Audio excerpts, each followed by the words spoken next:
грижата за животните е секогаш предизвик, посебно во летно време. Токму поради тоа се наоѓаме во зоолошката градина во Скопје и на оваа тема во наредните минути ќе зборуваме со Тина Мицкоска. Тина, добро утро. Добро утро на вас. Тина, како што веќе реков, секогаш е предизвик грижата за животните. Што е различно во летно време, на кој начин се прилагодуваат и дали има некои посебни мерки кои што се преземаат во овој период? Секако летно време е најтешко, особено во овој период кога имаме климатски промени низ целиот свет. Секој лето е се потопло, забележуваме и тука во Скопје тоа. Така да летно време им менуваме исхраната, јадат полесна храна за разлика од зимата. Се намалува бројот на калорична храна, се внесува повеќе да имаат овош и зеленчук.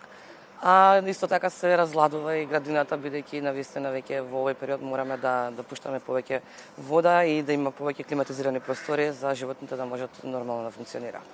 Така, дали има ограничување во однос на престојот на отворено, еве рековте за оние животни, дека во однос на прилагодувањето во тој дел? Па, тие самите одлучуваат кога сакат да излезат надвор, кога сакат да се влезат внатре. Кај сите животни вратите се отворени, сметам дека тоа е најправилно.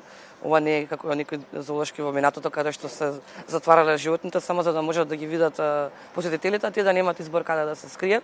Сметам дека тоа е нивна одлука каде ќе бидат преку ден и токму затоа ја сакам да знаат и посетителите кога доаѓаат ќе речат зошто не го видовме тоа животно. Ето сега ќе знаат зошто не го виделе, бидејќи навистина и тие како нас луѓето си имаат свои потреби.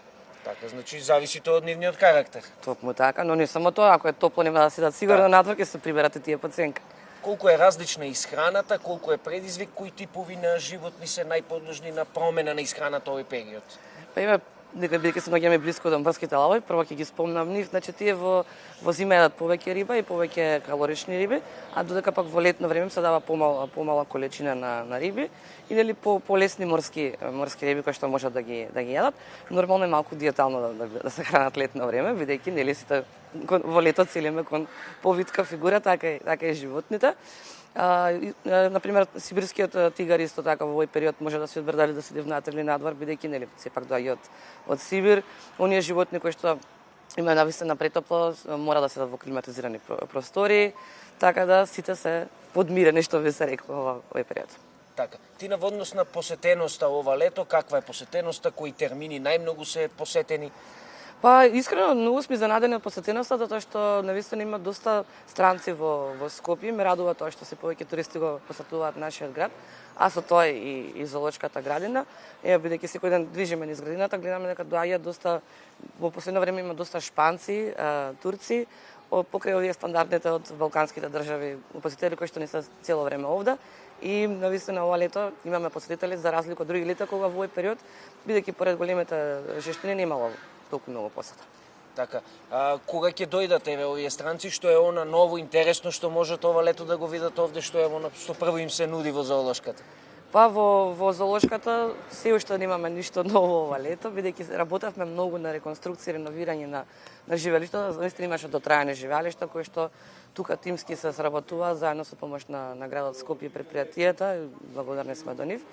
И се надевам дека ќе имаме некои новитети наскоро, бидејќи оваа година славиме 100 години. Посветени сме сега на тие 100 години кои што ги организираме еден голем роден ден овде во зоолошката, затоа нормално ќе бидете со време известени. Значи следуваат активности во тој дел? Да, значи од крајот на август кога ќе завршат летните одмори, септември и октомври ќе бидат посветени на 100 годишнината на зоолошката градина во Скопје. Тоа ќе имаме многу да раскажеме и да кажеме и се надевам дека тоа ќе не поддржат сите ќе дојдат овде. Се разбира. Тина, ви благодарам многу за овој разговор, посакувам успешна работа. Ви благодарам и јас на вас.